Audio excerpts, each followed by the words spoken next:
সুখী হতে চাইলে ভুলেও 5টি কথা কাউকে বলবেন না।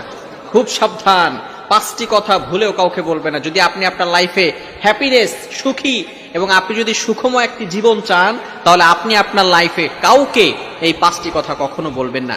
1 নাম্বার হচ্ছে স্বামী স্ত্রীর যে গোপন কথাগুলো আছে এগুলো আপনি ভুলেও কাউকে বলবেন না। আল্লাহ পাক রব্বুল আলামিন পবিত্র কোরআনুল কারীমের ভিতরে বলে দিয়েছেন, হুন্না লিবাসুল লাকুম ওয়া আনতুম লিবাসুল লাহুন্না। স্বামী স্ত্রী হচ্ছে একজন আরেকজনের পোশাক।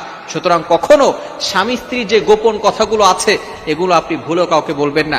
অনেক সময় কিছু স্বামী এমন আছে তার স্ত্রীর গোপন কথাগুলো এগুলো তার বন্ধুদের কাছে ব্যক্ত করে, ফ্রেন্ড সার্কেল যারা আছে তাদের কাছে বলে দেয়।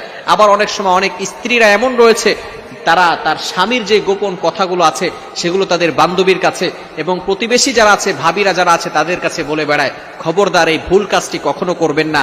যদি আপনি আপনার লাইফে সুখী হতে চান, যদি আপনি আপনার লাইফে